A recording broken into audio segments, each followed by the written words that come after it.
உழைப்பாளியாக இருந்தாலும் ஆட்சியாளர்கள் அவர்களுக்கு உணவளிக்க வேண்டும் என்பதுதான் சட்டம். நீ குற்றம் செஞ்ச நாளைக்கு தூக்கு மேல போட போறோம், உனக்கு சாப்பாடு கிடைக்காதுன்னு சொல்ல முடியாது. அவர் குற்றவாளியாக இருந்தாலும் சிறைச்சாலைகள் அடைத்திருந்தாலும் அவர்களுக்கு உணவு கொடுக்க வேண்டியது யாருடைய கடமை? ஆட்சியாளருடைய கடமை. அவர்கள் உணவளிக்காமல் இருந்தால் அந்த ஆட்சியாளர்களுடைய ஆட்சி சரியில்லை என்பது பொருள். அதுபோல ஆண்டவர் இயற்கையிலே மழை பொழிவிக்காமல் பயிர்கள் வாடி இருக்கிறது என்ற குற்றத்தை தான் மேல் சுமத்தி கொண்டு இறைவனிடத்திலே சொல்லுகிறார். மழை பெஞ்சாதானே வாழாது பயிர். இதைத்தான் வள்ளலார் நடராஜபதி மாலையில பதிவு பண்றாருங்க. இது சாதாரணமான விஷயம் கிடையாது. இறைவன் வள்ளலாருக்கு ஐந்தொழில் வல்லபத்தை கொடுக்கிறார், மற்றவர்களுக்கெல்லாம் கொடுக்கல. ஏனென்றால் 5 பூதங்கள் என்று சொல்லக்கூடிய இயக்கத்தை நிர்வாகம் செய்யக்கூடிய அதிகாரி யார் என்றால் மாயை. அந்த மாயை தான் பயிர்களுக்கு மழை பொழிவிக்கணும். நிர்வாகம் அவங்க கிட்ட தான் இருக்கு. நல்லா புரிஞ்சுக்கணும் சன்மாரிகள். ஆண்டவர் படைத்திருந்தாலும் எப்படி தமிழ்நாட்டுக்கு ஒரு மினிஸ்டர், ஒரு மந்திரி சபை, ஒவ்வொரு மாநிலங்களுக்கு ஒரு மந்திரி சபை இருக்கு இல்லையா? எல்லாத்துக்கும் ஹெட் எது? டெல்லி இல்லையா? அதுதான் மத்திய இந்தியாவினுடைய தலைமை. அதுபோல அருட்பெருஞ்சோதி ஆண்டவர் படைத்திருந்தாலும் நிர்வாகங்கள் தனித்தனியாக இருக்கிறது. அந்த நிர்வாகங்கள் இருக்கக்கூடிய நிர்வாகிகள் சரியான முறையிலே இந்த உயிர்களுக்கு உபகாரம் செய்யவில்லை என்பதால் வள்ளலார் வாடுறார். பாயிண்ட் எங்க கொண்டு வைக்கிறார் பாருங்க. ஏன் ஐந்தொழில் வல்லபத்தை கொடுத்தாரு? இந்த 5 பேரும் தப்பு பண்ணாங்களான்னு சொல்லிட்டு சஸ்பெண்ட் பண்ணிட்டார். ஏன்னா இதுக்கு முன்னாடி ஐந்தொழில் பண்ணிட்டு இருந்தாங்கல்ல, படைத்தல், காத்தல், அழித்தல், அருளல், பக்குவம் அறிவித்தல்னு பட்டியல் போடுறார் வள்ளலார். அப்ப ஐந்தொழில் வல்லபத்தை யாரிடத்திலே கொடுக்கிறார்? இன்னும் முன்னாடி செய்திருந்தவர்கள் இருக்கிறார்கள், அவருடைய நிர்வாகம் சரியில்லை, அங்கிருந்து இங்க டெலக்ஸ் அனுப்புறார் வள்ளலாரங்க. இந்த உலகம் படைத்து நான் வாழ்ந்து கொண்டிருக்கிறேன், கண் முன்னாடி உன்னுடைய தொடர்பு வைத்துக் கொண்டிருக்கிறேன், உலக உயிர்கள் துன்பப்பட்டு கொண்டிருக்கிறது. இந்த துன்பத்தை நீக்காமல் இந்த பஞ்ச கர்த்தாக்கள் அவர்கள் விருப்பம் போல செய்து கொண்டிருக்கிறார்கள் என்ற டெலக்ஸ் அனுப்பினால்தான் வாடிய பயிரை கண்ட போதெல்லாம் வாடினேன்னு செய்தி அனுப்புறார். இவர் ஏன் வாழணும் அப்படின்னு அவர் பார்க்கும்போது தான் நாட்டினுடைய நிலைமை அவருக்கு புரியுது. புரிஞ்சதுனால தான் அவர் என்ன பண்றாரா, ஒரு பாடல் அதுக்கு அர்த்தம் சொல்லுவார். துன்பலாம் தீர்ந்தன சுகம் வலித்தது நினை சூழ்ந்த அருளொளி நிறைந்த சுத்த சன்மார்க்க நிலை அனுபவம் நினைக்கே சுதந்திரமதானது. சுதந்திரத்தை கொண்டாது யாருக்கிட்ட கொடுக்கிறார்? ஆண்டவர் வள்ளலார்கிட்ட ஒப்படைக்கிறார். துன்பலாம் தீர்ந்தன சுகம் வலித்தது நினை சூழ்ந்த அருளொளி நிறைந்த சுத்த சன்மார்க்க நிலை அனுபவம் நினைக்கே சுதந்திரமதானது. ஏன்? உலகில் வன்பெலாம் நீக்கி நல் வழியலாம் ஆக்கி மெய் வாழ்வெல்லாம் பெற்று மிகவும், இங்கதான் பாயிண்ட், மிகவும் மண் உயிரெல்லாம் கழித்திட நினைத்தனை உன் மன நினைப்பின்படிக்கே அன்பனி பெருக உலவாது நீடூழி வாழ்க அருஜோதியாம் ஆட்சி தந்தோம். சும்மா வள்ளலார் ஏதோ முக்தி சித்தி பெற்றுட்டு போய் காட்டில் உட்கார்றதுக்கு, அங்கே போய் ஏதோ சொர்க்கம் நரகம் கைலாயின்னு போய் உட்கார்றதுக்கு அல்ல. இங்க ஆண்டவர் என்ன கொடுக்கிறார்? அவர்கிட்ட ஐந்தொழில் வல்லபத்தை கொடுக்கிறார். என்னவா? மண் உயிரெல்லாம் கழித்திட நினைத்தனே. நீ ஒருத்தன் தான் அப்படி நினைச்ச, மண்ணில் இருக்கக்கூடிய உயிரெல்லாம் வாழணும் வாடுதுன்னு நினைச்ச ஒரே ஒரு ஆள் நீ ஒருத்தன் தான். மண் உயிரெல்லாம் கழித்திட நினைத்தனை உந்தன் மனநிலைப்பின்படிக்கே அன்பனி பெருக உலவாது நீடூடி விளையாடுக. என்ன கொடுக்கிறார்? அருஜோதியாம் ஆட்சி தந்தோம். உன்னை கைவிடோம் என்று ஆணை நம்மாணை என்றே இன்புற திருவாக்களித்து என் உள்ளே கலந்து இசைவுடன் இருந்த குருவே. இப்போ நம்ம நினைக்கிறோம் ஐந்தொழில் வல்லபத்தை கொடுத்துட்டு ஆண்டவர் எங்கே போயிடுவார்? அப்போ அவர் செஞ்ச தொழிலை இவர்கிட்ட கொடுத்துட்டாரு. அப்போ அவருக்கு என்ன வேலைன்னு கேட்பீங்கள? இப்போ நம்மளே கேட்போம். ஒரு மந்திரி போஸ்ட் இன்னொருத்தர் கொடுத்துட்டு இந்த மந்திரி போஸ்ட் அவருக்கு வேற என்ன கொடுப்பாரு அப்படின்னு கேட்போம் இல்லையா? அப்போ என்ன நினைக்கிறாருங்க, ஆண்டவர் எப்படி சொல்கிறாருங்க, வள்ளலார் நமக்கு புரிய வைக்கிறாரு பாருங்க. இப்படிலாம் நம்ம கேட்போம். ஒரு அறிவாளி தோணுவான். அப்போ ஐந்தொழில் வல்லபத்தை வள்ளலார்கிட்ட கொடுத்துட்டா ஆண்டவருக்கு என்ன வேலை அப்படின்னு ஒரு கேள்வி வரும். அதுக்கு தான் இங்கே சொல்கிறாரு, ஆட்சி தந்தோம் உன்னை கைவிடோம் ஆணை நம் ஆணை என்று இன்புற திருவாக்களித்து என் உள்ளே கலந்து இசைவுடன் இருந்த குருவே. இங்க எங்க இருக்கிறார் ஆண்டவர்? இப்போ உள்ளே கலந்து, வள்ளலாருடைய உடம்பில் கலந்து இருக்கிறார். அதை கலந்து விட்ட பிறகு வள்ளலார் வேறு, அருட்பெருஞ்சோதி ஆண்டவர் வேறு அல்ல. இவர் தனியாக நிற்கிறாரா வள்ளலார்? இவர் அருட்பெருஞ்சோதி ஆண்டவர் முன்னாடி இருக்கிறாரு, சொல்றாரு. சொல்லிட்ட பிறகு ஐந்தொழில் வல்லபத்தை கொடுத்து விட்ட பிறகு உள்ள சேர்ந்துடுறார். அதை தான் சொல்லுவார், இந்த ஐந்தொழிலை நீ செய்கிறாயா நான் செய்கிறார் என்று இந்த உலக மக்கள் கேட்பார்கள். இப்போ யார் செய்கிறது ஐந்தொழில்? சந்தேகம் வருது இல்லையா எல்லாருக்கும்? வள்ளலார் செய்கிறாரா அருட்பெருஞ்சோதி ஆண்டவர் செய்கிறாரா? ரெண்டும் ஒன்றானது, இரண்டு உருவம் ஒன்றானது. இப்போ அருட்பெருஞ்சோதி ஆண்டவர் வேறு, வள்ளலார் வேறு அல்ல, இல்லைங்களா? அப்போ கலந்தார். எங்க கலந்தார்? சித்தி விழாக திருமாளிகையிலே கலந்தார், இல்லையா? தெளிவுபடுத்துறார் இல்லையா வள்ளலாருங்க? என் சாமி எனது துறை என்னுயிர் நாயகனார் இன்று வந்து நான் இருக்கும் இடத்தில் அமர்கின்றார். பின்சாரும் 2.5 நாழிகைக்குள்ளே எனது பேருடம்பில் கலந்து உலத்தை பிரியாமல் இருப்பார். தெளிவுபடுத்துறாருங்க, சந்தேகத்துக்கு இடமே கிடையாது.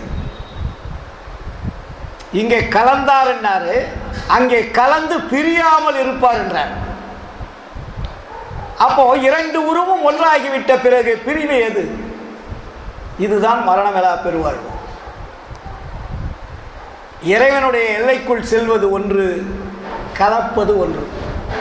நம்ம இறைவனுடைய எல்லைக்கு உள்ளே போயிட்டாவே மரணமிலா பெருவாழ்வு அடைஞ்சாதான் உள்ளே போக முடியும்.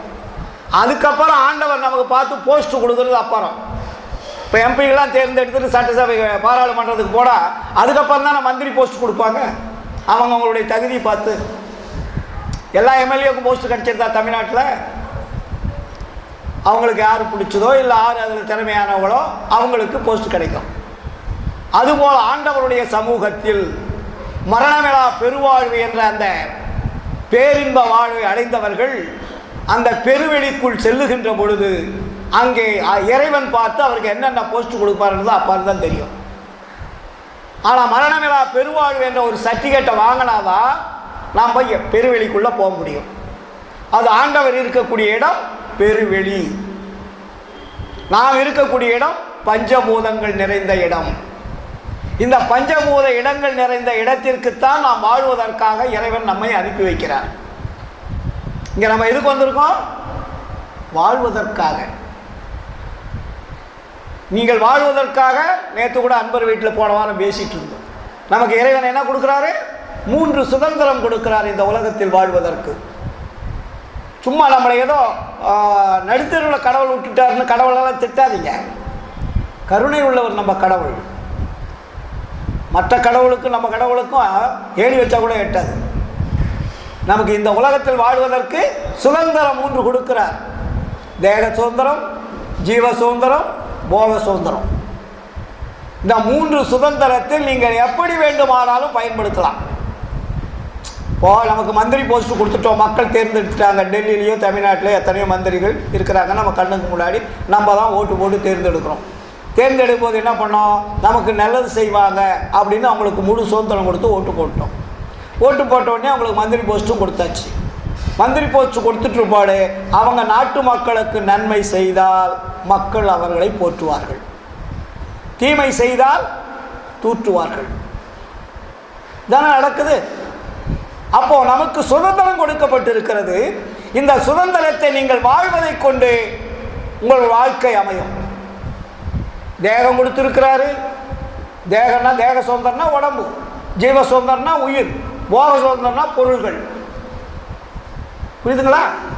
இந்த மூன்று நம்ம உலகத்தில் இருக்குது. நமக்கு உடம்பு கொடுத்திருக்காரு, உயிர் கொடுத்திருக்கிறாரு. இது வாழ்வதற்காக உலகம் முழுவதும் பஞ்சபூத பொருள்கள் வைக்கப்பட்டிருக்கிறது. நீங்கள் இதை முறைப்படுத்தி வாழ்ந்தால், இங்கே தான் ஒழுக்கத்தை கொண்டு வளராருங்க. இதுவரையில் ஒழுக்கம் தவறி வாழ்ந்தார்கள். சுத்த சன்மார்க்கத்திற்கு இந்த சுதந்திரத்தை ஒழுக்கத்துடன் வாழுகின்ற பயன்படுத்துவர்களுக்கு மட்டும்தான் அருள் சுரக்கும். இந்த மூன்று நமக்கு கொடுக்கப்பட்டு இருக்கிறது. இதுவரையில் நீங்கள் வாழ்ந்து விட்டீர்கள். உங்களை போய் உடனே வள்ளலார் வந்து மற்ற துறவிகள் போல பையா சொன்னார கோயம்புத்தூரில் கொண்டு போய் மொட்டை அடித்து பெண்களை வந்து அக்கிரமம் பண்ணுறாங்க, என்ன போதை ஏற்றி என்னென்ன பண்ணுறாங்க அப்படின்லாம் சொல்கிறோம்.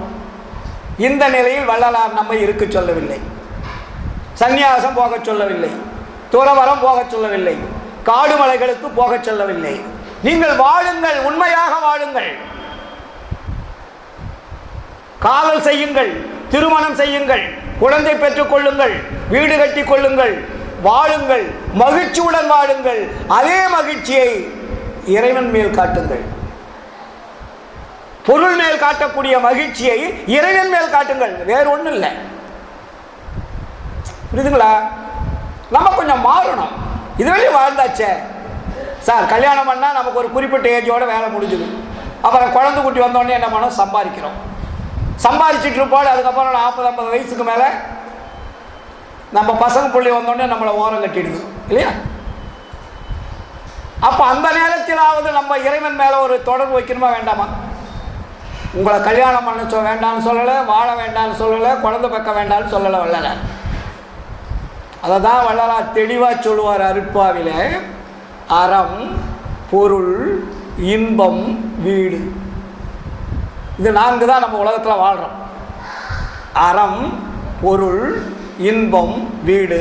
இந்த 4ஐயும் நல்லா தெளிவாக கேட்டுங்க.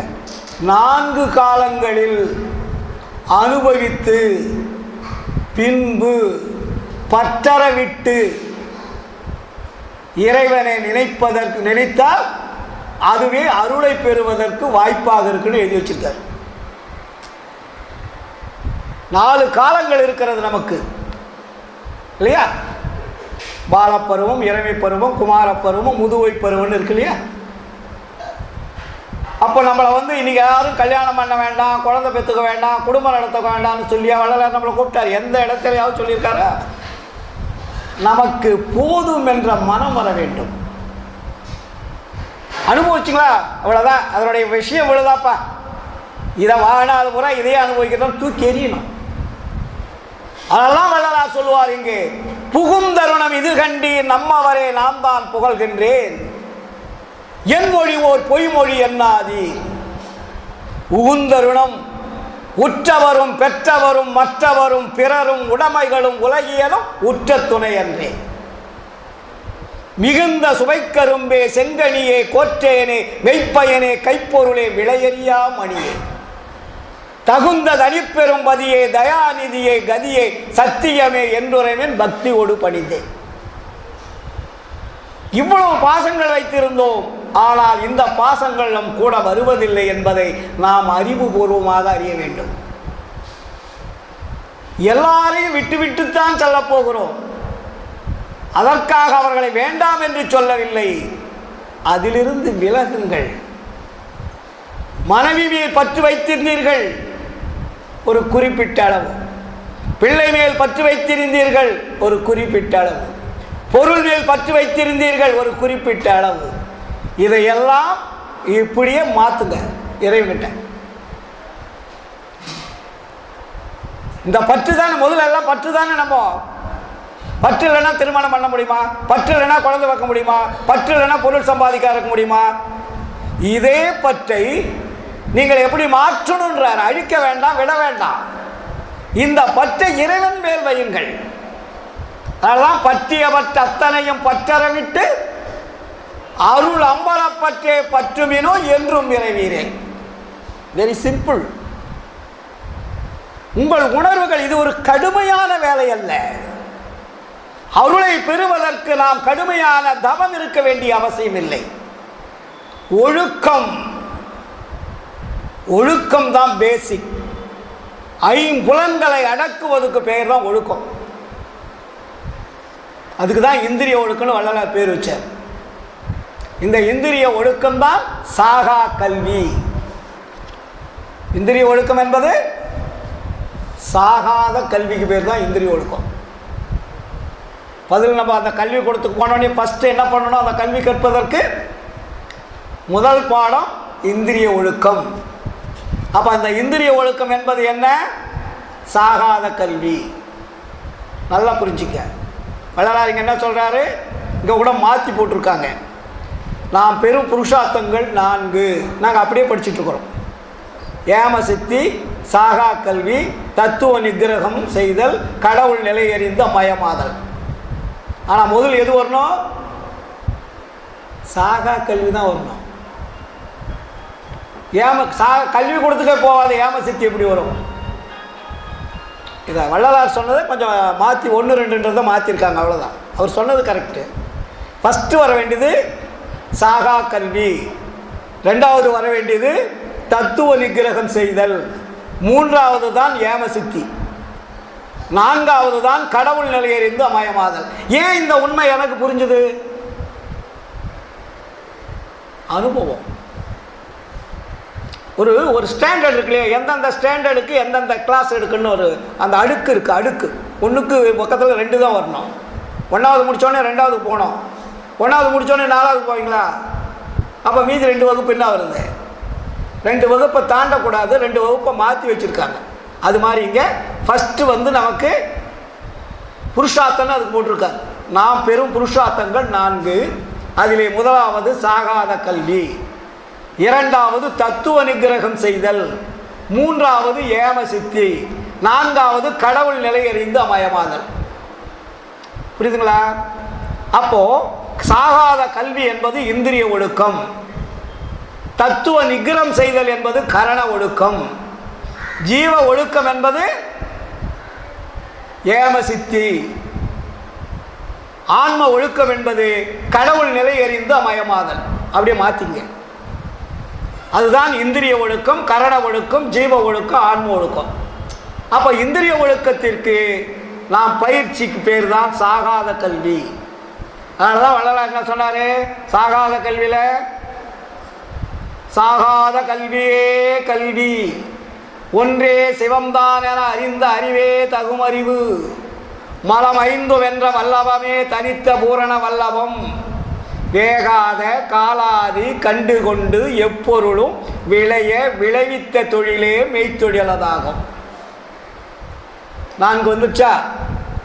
இங்கே புருஷார்த்தங்கள் 4, ஒழுக்கங்கள் 4. இதுக்கு விளக்கம் பாடல்களை கொண்டு வரார். அப்போ சாகாத கல்வியே கல்வி, சாகாத கல்வி கற்பது தான் நம்மளுடைய கல்வியாகும். அப்போ அந்த கல்வியில் என்ன 2வது என்ன போட்டார்? சாகாத கல்வியை கல்வி. அடுத்து ஸ்ட்ராங் பண்ணுறார் பாருங்க. ஒன்றே சிவம்தான் என அறிந்த அறிவே தகும் அறிவு. உண்மையான அறிவு எது? கடவுள் ஒருவரே என்பதை அறியக்கூடிய அறிவு. அதுக்கப்புறம் 3வது மலம். அங்கே 3ன்னு சொன்னார் இல்லையா? அவங்க சமயத்தில் இங்கே என்ன சொல்கிறாரு? 5. மலம் 5 வென்ற வல்லபமே தனித்த பூரண வல்லபம். அதுதான் வல்லபம். நான் ஒரு 100 பேரை அழிக்கிறேன்றது வல்லம் அல்ல, நாட்டை ஆளுவதென்றது வல்லபம் அல்ல. நாம் உடம்பில் இருக்கக்கூடிய தத்துவங்களை தன் வசமாக மாற்றி தான் சொல்லுவதை போல அது கேட்கக்கூடிய வல்லபம் எதுவோ அதுதான் வல்லபம். கண்ணு நம்ம சொன்னதை கேட்கணும், காது நம்ம சொன்னதை கேட்கணும், வாய் நம்ம சொன்னதை கேட்கணும், மூக்கு நம்ம சொன்னதை கேட்கணும், உடம்பு நம்ம சொன்னதை கேட்கணும், கை கால்னும் நம்ம சொன்னதை கேட்கணும். போகாதே போகக்கூடாது, பார்க்காதே பார்க்கக்கூடாது, கேட்காதே கேட்கக்கூடாது, சுவாசிக்காதே சுவாசிக்கக்கூடாது, தின்னாதே தின்னக்கூடாது. இதை கட்டுப்படுத்தக்கூடிய ஆற்றல் தான் வல்லபம். அதுதான் வேகாத காலாதி கண்டுகொண்டு எப்பொருளும் விளைவித்த தொழிலை மெய்த்தொழிலதாகும். இதையெல்லாம் நீ கற்றுக்கிட்டீங்கன்னா தான் அதுக்கு பேர் தான் தொழில். அப்ப அந்த தொழிலுக்கு என்ன கிடைக்குமா நமக்கு? அதுதான் சுத்த சன்மார்க்கத்தின் மரபுன்னாரு. சுத்த சன்மார்க்கத்துக்கு மரபே அதுதான். அப்ப அந்த சுத்த சன்மார்க்கத்தினுடைய மரபு இந்த நான்கும். எது? சாகாத கல்வியே கல்வி, ஒன்றே சிவம்தான் என அறிந்த அறிவே தகுமறிவு, மலமைந்து வென்ற வல்லபமே தனித்த பூரண வல்லபம், வேகாத காலாதி கண்டுகொண்டு எப்பொருளும் விளைய விளைவித்த தொழிலே மெய்த்தொழிலதாகும். இந்நான்கையும் ஒருங்கே வியந்து அடைந்து மா காதலுற எல்லாம் வல்ல சித்தாகி நிறைவான வரமே இன்பமா மண்ணு மீது நீ பெற்ற சுத்த சன்மார்க்கத்தின் மரபென்றுரைத்த குருவே. சுத்த சன்மார்க்கத்தினுடைய மரபு, நமக்கென்று ஒரு மரபு இருக்கிறது. அந்த மரபுதான் சாகாத கல்வி. சாகாத கல்வி என்பதுதான் இந்திரிய ஒழுக்கம். அந்த ஒழுக்கத்தில் நாம் கடைபிடிக்க வேண்டியது வள்ளலார் அருட்பாவில் தெளிவாக எழுதியிருக்கார். இந்திரிய ஒழுக்கத்தில் ஐம்புலன்களை எப்படி கட்டுப்படுத்துவது இல்லையா? அப்போ அந்த ஐம்புலன்களை கட்டுப்படுத்தும் போது என்ன ஆகும்? தத்துவங்கள்லாம் சொன்னபடி கேட்கும் இல்லையா? தத்துவம் எல்லாம் தனித்தனி கடந்தேன் தத்துவாதீதமே நிலைவில் சித்தியல் முழுதும் தெரிந்திடச் சென்றேன் சிவனில தெரிந்திடச் சென்றேன் ஒத்த நிலைக்கண் யாமும் ஒருங்குற கலைந்து போயின என்று அத்தையை உணர்ந்தோர் உரைத்து உரைத்து ஏத்தும் அருட்பெருஞ்சோதி என் அரசே இல்லையா? அப்ப தத்துவங்கள் எல்லாம் கடக்க வேண்டுமானால் நாம் சொல்படி உடம்பினுடைய உறுப்புகள் நாம் சொன்னபடி கேட்கணும். அப்ப கேட்கறதுக்கு என்ன வழி?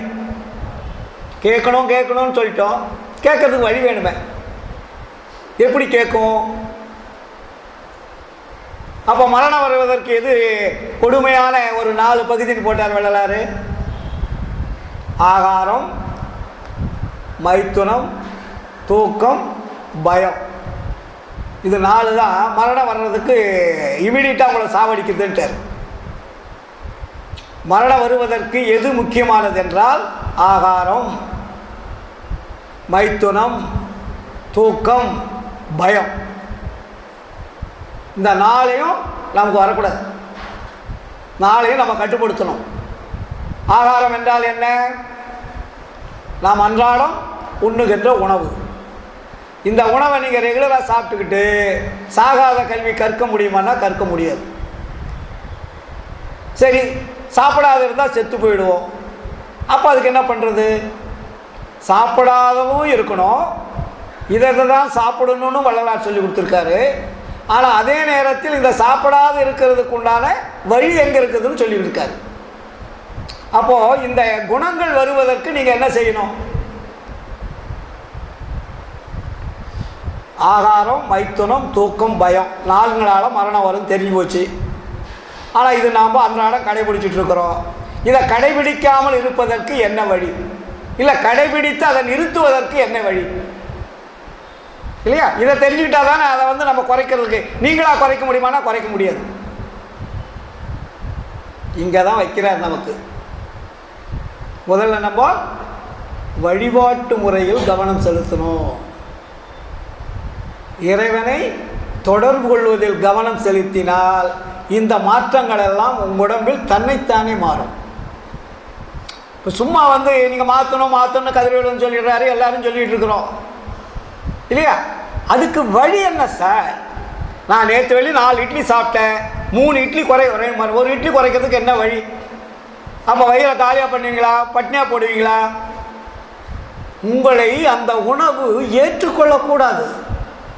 உங்களுக்கு அந்த உணவின் மேல் போதும் என்ற மனம் வரணும் இல்லையா? அந்த மனம் தானே உங்களுக்கு துடிக்குது. நல்லா குழம்பா இருந்தால் இன்னொரு இட்லி சேர்த்து வை, குழம்பு சரியில்லை ஒரு இட்லி கம்மியாக சாப்பிடணும் இல்லையா? அப்போ இதை வேண்டுவதற்கும் வேண்டாமல் இருப்பதற்கும் எது நம்ம கடைபிடிக்கணும்? வேண்டுதல் வேண்டாமன் இளானடி சேர்ந்தார்க்கு யாண்டும் இடும்பை இல்லைன்னார் வள்ளுவர். இங்க வள்ளலார் என்ன சொன்னாரு? வேண்டுதல் வேண்டும்னாரு. வேண்டுதல் வேண்டும் வேண்டும்னு ஒரு 10 ரூபாய் எழுதிட்டார். என்ன சொல்றாரு அதுல முதல் பாடல? அப்பா நான் அருள் புரிதல் வேண்டும், ஆறுயிர்கட்கெல்லாம் அன்பு செயல் வேண்டும், எப்பாரும் எப்பதமும் எங்கனம் நான் சென்றே என் தந்தை நினது அருட்புகழை இயம்பியிடல் வேண்டும், செப்பாத மேனிலை மேல் சுத்த சிவமார்க்கம் திகழ்ந்தோங்க அருஜோதி செலுத்தியிடல் வேண்டும், தப்பேது நான் செய்யணும் நீ பொறுத்தல் வேண்டும். கடைசி வரின்னா தலைவா நினை பிரியாத நிலைமையும் வேண்டுவனே. இதுதான் மருந்து. இதுக்கு போய் நீங்கள் வெளியில் போய் தேட வேண்டியதில்லை. இறைவனை நீங்கள் இடைவிடாது இப்படி தொடர்பு கொண்டு என்னை படைத்தவனே, என்னை காத்தவனே, என் உள்ளுயிரே இருக்கக்கூடியவனே, உன்னை நினைக்காமல் நான் ஒரு பொழுதும் இருக்க மாட்டேன், நீதான் என் உயிர், நீதான் என்னுடைய ஆன்மா, நீதான் என்னை இயக்குகிறாய், என்னை ஆட்டுவதும் நீதான், அலைகழிப்பதும் நீதான், என்னை பக்குவப்படுத்தி நெல்வழிக்கு கொண்டு செல்பவன் நீதான் என்று இடைவிடாது அங்கே தொடர்பு கொள்ள வேண்டும். அப்படி தொடர்பு கொண்டுட்டிங்கன்னா உங்களுக்கு சாப்பாடு தானாக குறையும், நீங்கள் குறைக்க வேண்டியதில்லை. இப்போ நான் வரேன், சாப்பாடு போடுறாங்க, போய் முதல் சாப்பாடு போட்டுறாங்க, குழம்பு ஊற்றுறாங்க, ரெண்டாவது போடுறாங்க, ரசம் ஊற்றுறாங்க, மூணாவது போடுறாங்க, தயிர் ஊற்றிக்கிறாங்க, நாலாவது போடுறாங்க, இன்னும் என்னெல்லாம் போட்டு சாப்பிட்றாங்க இல்லையா? இப்போ எனக்கு இந்த வந்து பாப்பா போட்டுச்சு மத்தியானம், எனக்கு வேண்டியது ஒரு இதோட சாப்பாடு, அதுக்கு வேண்டியது ஏதோ ஒரு குழம்பு, அவ்வளோதான். எனக்கு ரசம் வேண்டும், கூட்டு வேணும், பொரியல் வேண்டும், அது வேணும், இது வேணும், எதுவுமே தேவையில்லை. ஏன்னா நான் வேண்டாம் என்று சொல்லவில்லை, எனக்கு அது தேவையில்லை என்பதை என்னுடைய உள்ளம் சொல்லுகிறது, என்னுடைய உணர்வு சொல்லுகிறது. சார் சாப்பாடு இதெல்லாம் இருந்தால் சக்தி குறைஞ்சிருமே, நிறைய பேர் கேட்பாங்க இல்லையா, எனர்ஜி போயிடும், சாப்பாட்டில் தான் எனர்ஜி இருக்குதுன்னு. சாப்பாட்டை விட அதிக சக்தி உள்ளதுக்கு பேர் தான் அருள். நீங்கள் எவ்வளவு சாப்பாடு சாப்பிட்டாலும் உங்களால் ஒன்றும் பண்ண முடியாது. ஆனால் அருள் கிடைச்சிடுச்சுன்னா நீங்கள் என்ன வேணாலும் பண்ணலாம், நீங்கள் நினைச்சதெல்லாம் நடக்கும். நீங்கள் இந்த மூட்டையை தூக்கி கொண்டு போய் அங்கே போகணுன்ற அவசியம் இல்லை. இந்த மூட்டை அங்கே போகணுன்னு நினச்சிங்கன்னா அது ஆட்டோமேட்டிக்காக யாரோ ஒருத்தன் தூக்கி கொண்டு போய் போட்டுருவான், நீங்கள் தூக்க வேண்டியதில்லை. நான் அங்கே போகணுன்னு நினச்சா அடுத்த நிமிஷம் நான் அங்கே இருப்பேன். அவ்வளவு பெரிய வல்லமை, அதுதான் வல்லவன் சொன்னாங்க. வேகாத காலாதி கண்டு கொண்டு எப்பொருளும் விளைய விளைவித்த தொழிலை மெய்த்தொழிலதாகும். மலம் ஐந்தும் என்ற வல்லவமே தனித்த பூரண வல்லவம். வல்லவம் என்பது எது? உன்னுடைய தத்துவங்களை இயக்க விடாமல் அருளை நாள் மாற்றி அருளுடைய வார்த்தையை கேட்டு அதனுடைய வழியாக செல்லுகின்ற பொழுது அந்த வல்லவத்திற்கு ஈடு இணை இல்லை. சாப்பாடுனால தான் வலு வருதுன்னு சொல்லாதீங்க. அப்படி சாப்பிட்டுட்டே இருக்கேன், கடைசியில் ஏன் செத்து போறீங்க? அந்த வலு அப்படியே இருக்கணும் இல்லை? அப்ப வள்ளலாரிங்க என்ன சொல்றாரு? அருள் பெற முயலுக. சன்மார்க்கம் என்பது பேசிக் என்ன? அருள். அப்ப அந்த அருள் பெறுவதற்கு எது தடையாக இருக்கிறது? நம்மளுடைய வாழ்க்கை முறைகளால் தடையாக இருக்கிறது, வழிபாட்டு முறைகள் தடையாக இருக்கிறது. அப்ப வழிபாட்டு முறைகளில் நீங்க கவனம் செலுத்தீங்கன்னா உங்களுடைய உணவு மாற்றங்கள் தன்னைத்தானே மாறும். அந்த தன்னைத்தானே மாறுகின்ற பொழுது ஆகாரம் அறை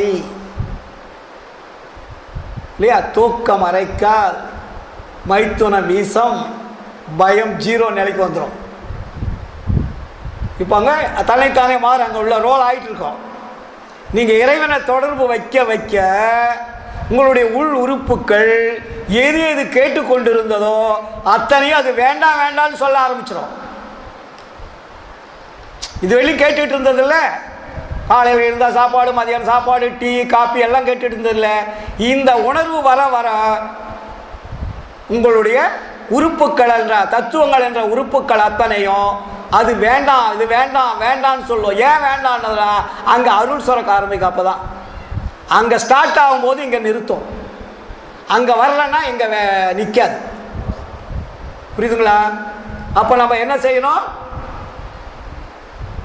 வழிபாட்டு விஷயத்தில் கவனமாக இருக்கணும். வள்ளலார் சொல்வார், வழிபாட்டு விஷயத்தில் கவனமாக இருங்கள்.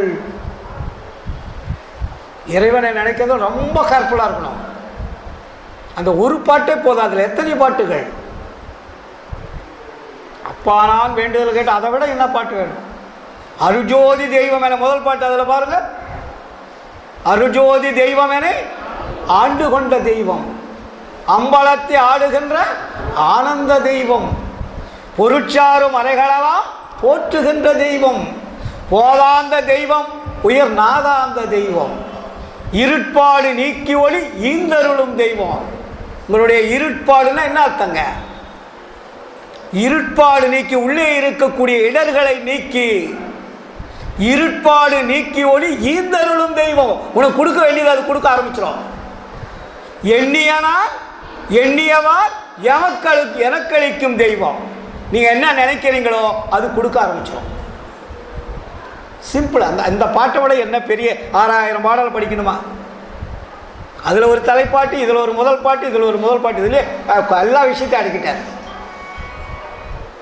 எண்ணியனால் எண்ணியவார் எனக்கருளும் தெய்வம் பொட்டரா தெருட்பாடல் உவந்தனையும் சிவமாக்கும் தெய்வம். அது எங்க இருக்கு?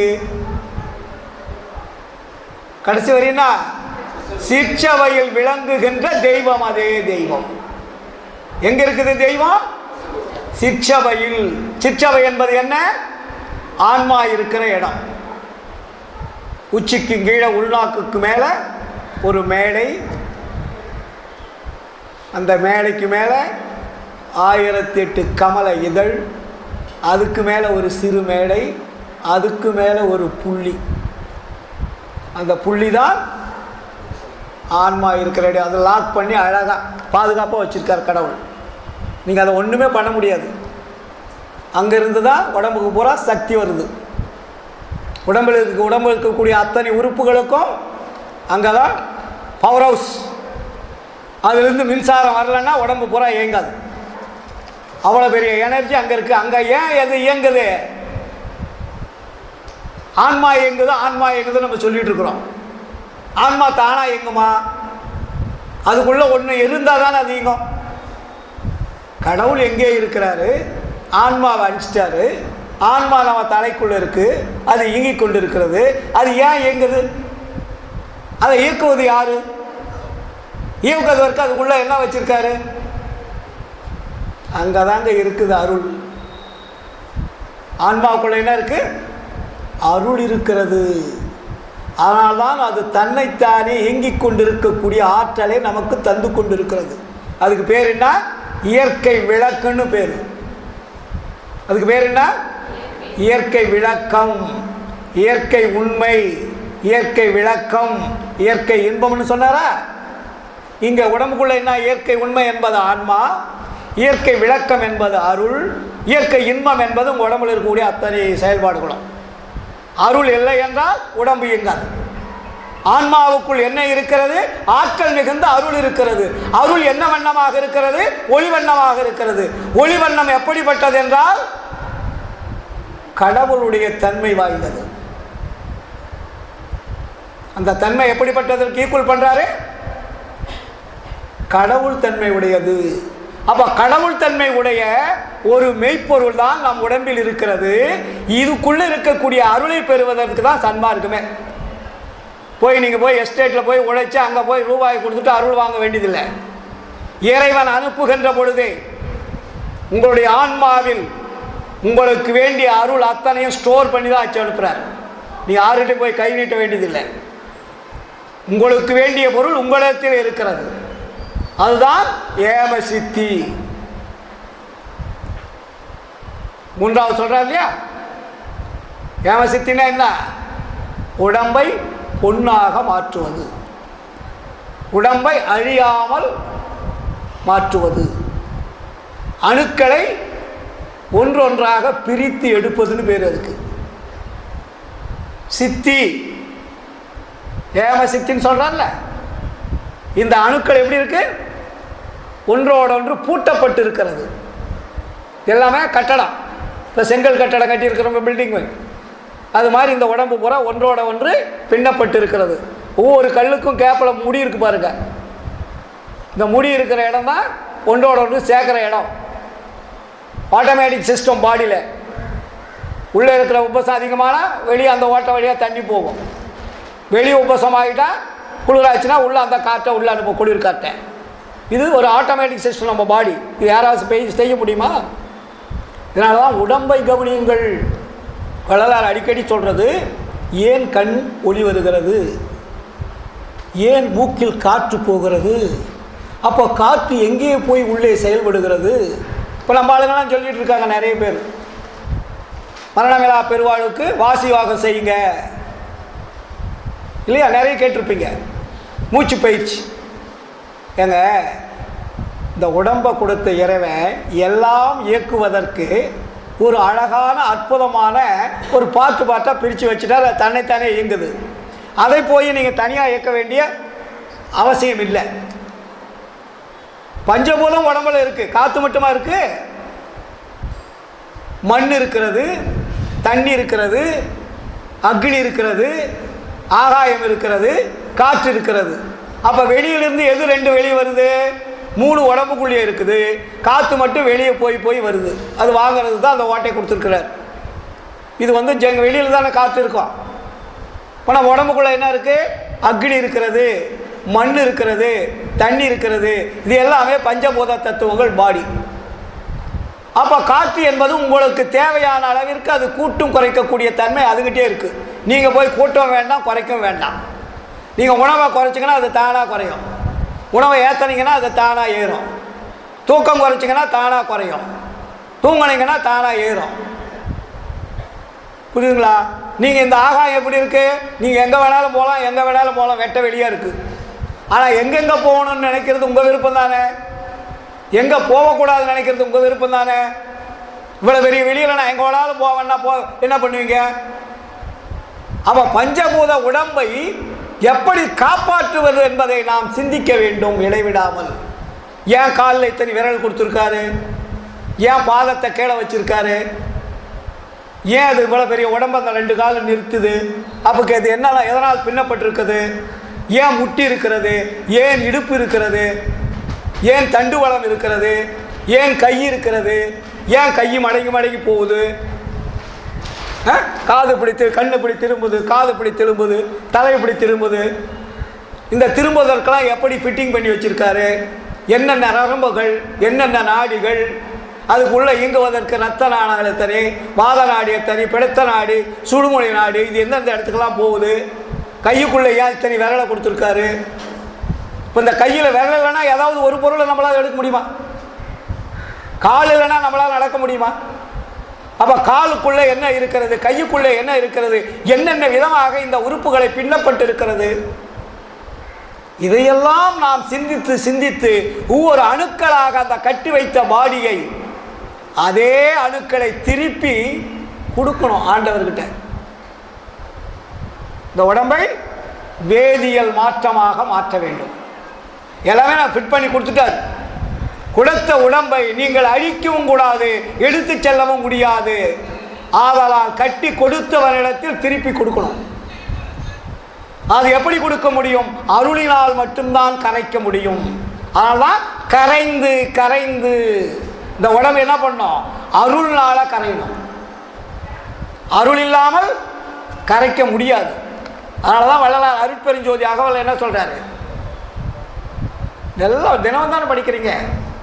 அருட்சுகம் ஒன்றே அரும் பெருள் பெரும் சுகம், மருட்சுகம் பிற என வகுத்த மெய்ச்சிவமே. அருள் பேர் அதுவே அரும் பெறல் பெரும் பேர், இருட்பேர் அறுக்கும் என்று இயம்பிய சிவமே. இல்லையா? அப்புறம் என்னன்றாரு?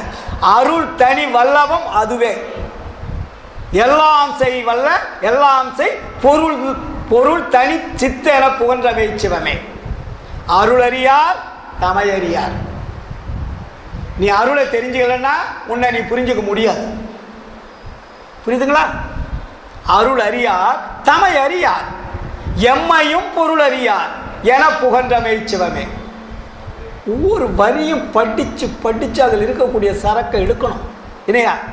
அருள் நிலை ஒன்றே அனைத்தும் பெருநிலை. சன்மார்க்கம் என்பது அருள் பெறுவது மட்டும்தான். இந்த அருள் பெறுவதற்கு தான் இவ்வளவு பாடல்கள், இவ்வளவு வசன பாகங்கள், இவ்வளவு உரைநடை பகுதிகள், இவ்வளவு விளக்கங்களை எந்தெந்த துறையில் போய் பார்த்தாலும், எப்படி எப்படி போய் பார்த்தாலும், எந்த கோணத்தில் பார்த்தாலும் நம்ம புரிந்து கொள்வதற்காக எழுதி வச்சிருக்கார். அப்போ நம்ம மரணமிலா பெருவாழ்வு வாழ்வதற்கு எது தேவை? அருள் தேவை. அருள் எங்கிருந்து கிடைக்கும்? வெளியே தேடி அடைய வேண்டாம், மளிகை கடையில் கிடைக்காது, வேற எங்கே போனாலும் கிடைக்காது. நம்மிடத்திலே, நம்ம ஆன்மாவிலே இறைவன் வச்சிருக்காரு. எங்கே வச்சிருக்காரு? பொக்கிஷமாக வச்சிருக்காரு. அழகாரே சொல்றாரு இல்லையா? இது பெட்டி, இது எது? ஒரு பெட்டி. பெட்டி இதில் உலவாத பெரும்பொருள் உண்டு, அது பெருக என அது திறக்கும் பெருந்திரவு கோலும், எட்டும் இரண்டும் தெரியாத என் கையிலே கொடுத்தி எடுக்கதனை முயல்கின்றேன். திறக்கலையாம். பெட்டியில் வச்சிருக்கார் ஸ்டாக்கு. அந்த ஸ்டாக் இருக்கிற பெட்டி திறக்கிறதுக்கு தான் சாவி வேணும். அந்த சாவி தான் வள்ளலார் என்ன சொன்னார்? ஜீவகாருண்யமே மோட்ச வீட்டின் திறவுகோல். திறவுகோல் அந்த பெட்டி இருக்கிறது, திரைகளால் மறைக்கப்பட்டு இருக்கிறது. அதை திறப்பதற்கு எது தேவை? சாவி தேவை. சாதாரணமாக திறக்க முடியாது. அது திறப்பதற்கு சாவி தேவை. சாவி என்றால் என்ன? அருள். அந்த சாவி அருளை கொண்டுதான் அருளை திறக்கணும். புரியுதுங்களா?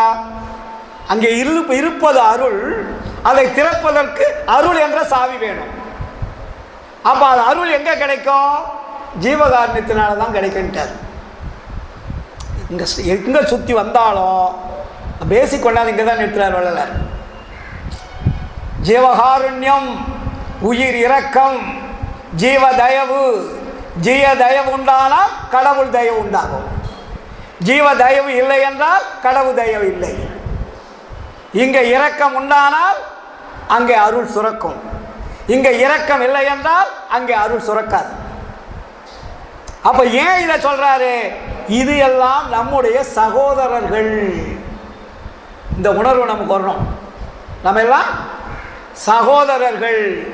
ஆதலால் ஒருவர் பட்டினி கிடக்கும் போது, ஒருவர் துன்பம் படும் போது அந்த துன்பத்தை பார்க்காமல் இருந்தால் அது சகோதர உரிமை அல்ல. அதை கண்டு உருக்கம் ஏற்பட்டால் சகோதர உரிமை உனக்கு தெரிகிறது என்பது பொருள். புரியுதா? யோகானத்தில் தெளிவாக எழுதுகிறார். ஏன் கருணை இல்லை ஒருவருக்கு? முன் பிறப்பில் கருணை இல்லாமல் உபகாரம் செய்யதால் வாழ்வதால் அவங்களுடைய கண்களானது அங்கே இருளடைந்திருக்கிறது. அந்த கண்கள் இப்பொழுது பிறந்த பிறப்பிலும் ஜீவகாருண்யம் இல்லாமல் மூடர்களாக இருக்கிறார்கள். அப்போ என்ன தேவை? மனித ஜீவன் என்ற ஆன்ம உரிமை தேவை. ஜீவன் என்ற உரிமை தேவை ஃபர்ஸ்ட். ஆன்ம உரிமைலாம் அப்புறம். நம்ம ஜீவ உரிமை வேணும் போ. அதனாலதான் அதுக்கு ஜீவகாருண்யம் போட்டார். ஆன்மகாருண்யம் போட்டாரா? ஜீவகாருண்யம் தான் போட்டார். ஜீவன்னா என்ன? உயிர். உயிரை காப்பாற்றுவதற்கு பேரு ஜீவகாருண்யம். அப்ப ஜீவகாருண்யம் விளங்குகின்ற பொழுது அன்பும் அறிவும் தானாக விளங்கும். தெளிவுபடுத்துறாங்க. ஜீவகாருண்யம் மறைகின்ற பொழுது அன்பும் அறிவும் தானாக மறையும். புரியுதுங்களா? அப்ப ஜீவகாருண்யம் என்பது அன்பும் அறிவும் விளங்கினால் அருள் விளங்கும். புரியுதுங்களா? இன்னும் நிறைய இருக்கு, அடுத்த மாதம் பேசுவோம். அதனால நம்ம நிறைய பேசுவோம். நிறைய பேசி திங்க் பண்ணி தெரிஞ்சுக்கணும். இங்கே சங்கோஷப்படக்கூடாது. இதெல்லாம் நம்ம ஒரு கல்விக்கூடம் தான். இது சாகாத கல்விக்கூடம். சாகாத கல்வியை கற்கக்கூடிய கூடமாக நினச்சிங்க. தமிழ்நாட்டில் எங்கேயுமே சாகாத கல்விக்கூடம்னு வச்சுக்கிட்டு, கல்வின்னு வச்சுக்கிட்டு கண்டாலாம் பேசிகிட்டு இருக்காங்க. இங்கே சின்னக்காவனத்தில் சாகாத கல்வி கற்கக்கூடிய கல்விக்கூடம் தானே தவிர இது பயிற்சி கூட, விட்டி பயிற்சி கூடம் அல்ல. இங்கே கற்றுக்கொண்டு நீங்கள் வீட்டில் போய் அந்த பயிற்சி எடுக்கலாம். போன மாதமே நம்ம அன்பர் கூட வந்துடுறது, ஒரு நண்பர் கேட்டார். நீங்கள் தான் கேட்டீங்க. போன தடவை அந்த பிரிண்ட் அவுட் கொடுத்தோம்ல தியான பயிற்சி, வீட்டில் எப்படி ஜோதியை தொடர்பு கொள்வது, அது ரொம்ப பயனுள்ளதாக இருந்தது அப்படின்னாரு. மறுபடியும் கூட வராதவங்களுக்கு அது பிரிண்ட் பண்ணி கொஞ்சம் கொடுக்கலாம். அது தியானம் என்பது மற்றவர்கள் செய்யக்கூடிய தியானம் அல்ல, இது இறைவனை தொடர்பு கொள்ளக்கூடிய தியானம். கண்கள், மனம், ஜீவன், ஆன்மா ஒன்றோட ஒன்று இணைப்பது. நான் முதலே சொல்லியிருக்கேன், கண்ணு போகிற இடத்துல தான் மனம் போகும், மனம் போகிற இடத்துல தான் கண்ணு போகும். கண்ணுக்கும் மனதுக்கும் ஒரு லிங்க் இருக்குது. மனம் போகாத இடத்துக்கு கண்ணு போகாது, கண்ணு போகாத இடத்துக்கு மனம் போகாது. இது ரெண்டுக்கும் தொடர்பு. அதனால தான் வள்ளலார் இது ரெண்டையும் அடக்கடானார். இந்திரிய ஒடுக்கம், கரண ஒடுக்கம். கரணத்தில் முதன்மையாக இருப்பது கண்ணு, இந்திரியங்களில் முதன்மையாக இருப்பது இது, கரணங்களில் முதன்மையாக இருப்பது மனம், இந்திரியங்களில் முதன்மையாக இருப்பது கண்ணு. இது ரெண்டு நேர்கோணத்தில் போனால் தான் ஜீவன் என்ற நேர்கோட்டுக்கு போவோம். அதுக்கப்புறம் ஆன்மா என்ற நேர்கோட்டுக்கு போவோம். இந்த நான்கும் ஒரே கோட்டில் நிற்கணும். அதுக்கு பேர் தான் சுத்த சன்மார்க்க தியானம் நம்ம எழுதியிருந்தோம். அதை நீங்கள் வீட்டில் அன்றாடம் ஜோதி ஏற்றி வச்சு நேரம் கிடைக்கின்ற பொழுது வீட்டு வேலைகளை முடித்துவிட்டு பெண்கள் ஆண்கள் அவசியம் நீங்கள் அந்த உருவ வழிபாட்டை நிறுத்தி ஜோதி வழிபாட்டை செய்யணும். அப்போ என்ன நினைக்கணும்? இடைவிடாது இறைவனை நினைக்கணும். இறைவிடாது நமக்கு தெரிஞ்ச தோத்திர பாடல்களை பாடுங்க, மனசு விட்டு அழுங்க. அப்போ அழுகின்ற பொழுது நமக்கு கிடைக்கும். அடுத்தது அடுத்த மாதம் நேரம் ஆயிடுச்சு. நம்ம இந்திரிய ஒழுக்கம், கரண ஒழுக்கம், ஜீவ ஒழுக்கத்தில் நிறைய விஷயங்கள் இருக்குது. ஜென்ரலாக பார்த்தா 4 ஒழுக்கம் தெரியும். அப்போ ஒவ்வொரு ஒழுக்கங்களும் இந்த உடம்புக்குள் எப்படி செல்கிறது அதெல்லாம் நம்ம பார்க்கணும் சயின்ஸ் பிரகாரம். அப்போ அந்த உடம்பில் இருக்கக்கூடிய தத்துவங்கள் என்றால் என்ன? இப்போ தத்துவம்னு சொல்லிட்டோம், தத்துவங்கள் எது? அப்போ அந்த தத்துவங்களை இயக்கக்கூடிய கருவிகள் எங்கெங்கே செயல்பட்டு இருக்குது இல்லைங்களா? அப்போ அந்த கருவிகள் எல்லாம் எங்கிருந்து அதுக்குண்டான செயல்பாடுகள், அதுக்கு ஒரு லிங்க் வருது. அப்போ எந்த லிங்கை கட் பண்ணால் எந்த லிங்க்கு கேட்கும், எல்லாத்துக்குமே ஒரு கனெக்ஷன் இருக்குது. இது எல்லாமே வள்ளலார் நமக்கு தெளிவாக சொல்லியிருக்காரு. அதனால் நாம் எல்லோருமே முழுமையாக கற்று மகிழ்ச்சியாக வாழ்கிறதுக்கு தான் சன்மார்க்கம். இது துக்கமான வாழ்க்கை இல்லை. அதனால தான் வள்ளலார் பேருபதேசம் சொல்லுவார், சத்துவிச்சாரம் என்பது துக்க நிவர்த்தின்னு வரும் இல்லையா? எல்லாம் துக்கம்னு சொல்லிட்டு இருந்தாங்க, இது துக்கம் அல்ல, துக்க நிவர்த்தி அப்படின்னு எழுதுவார். அதனால் நம்ம துக்க நிவர்த்தி செய்து நாம் எல்லோரும் மகிழ்ச்சியுடன் வாழ வேண்டும். எல்லோரும் இறைவனுடைய அருளை பெற வேண்டும். எல்லாருடைய இல்லங்களிலும் அருட்பெருஞ்சோதி ஆண்டவர் குடிகொள்ள வேண்டும். நம்ம வீட்டுக்கு இறைவன் வரணும் வைக்கணும். ஒரு இறைவன் தானே, எல்லா வீட்டுக்கும் எப்படி போவார்னு கேட்காதீங்க. அவர் நினைச்சா ஒரே நேரத்தில் உலகம் முழுவதற்கு வரக்கூடிய ஆற்றல் படைத்தவர் மட்டும்தான் அவர், மற்றவங்க மாதிரி அல்ல. இங்கே இருப்பார் அங்கே. அதனால தான் எங்கும் நிறைந்த பரம்பொருள்னு அதுக்கு பேர். எல்லா இல்லங்களிலும் அருட்பெருஞ்சோதி ஆண்டவர் வருவார். அவரை இடைவிடாது தொடர்பு கொள்ளுங்கள். உங்கள் இல்லத்தில் உங்களுக்கு பாதுகாப்பாக இருந்து உங்களுக்கு மட்டுமல்ல, உங்கள் மனைவி, மக்கள், குழந்தைகள், பெரியவர்கள், சிறியவர்கள், சுற்றம் மற்றும் அத்தனை பேருக்கும் துணையாக இருந்து நம்முடைய அருட்பெரும் தந்தை தனிப்பெரும் கருணை ஆண்டவர் காட்சி கொடுப்பார், கருணையுடன் வாழ வைப்பார் என்று கூறிக்கொண்டு எல்லாவெல்லாம் அருட்பெருஞ்சோதியை நினைமென்கள் என்று கூறிக்கொண்டு இந்த வாய்ப்பளித்த சின்னக்காவனம் சத்திய ஞான சபை ஊழியர்களுக்கும் மற்றவர்களுக்கும் வந்திருக்கக்கூடிய பெரியவர்களுக்கும் தாய்மார்களுக்கும் குழந்தைகளுக்கும் பெண்களுக்கும் அருட்ஜோதி டிவி நிலையத்தாருக்கும் எல்லாம் வல்ல அருட்பெருஞ்சோதி ஆண்டவர் நீண்ட ஆயுள் நிறைந்த செல்வம் அழியா புகழ் கொடுத்து அருளை வழங்க வேண்டும் என்று கூறிக்கொண்டு இந்த வாய்ப்பளித்த அத்தனை அன்புள்ளங்களுக்கு நன்றி கூறி என்னுடைய சிறிய உரையை நிறைவு செய்கிறேன். நன்றி, வணக்கம், வாழ்த்துக்கள்.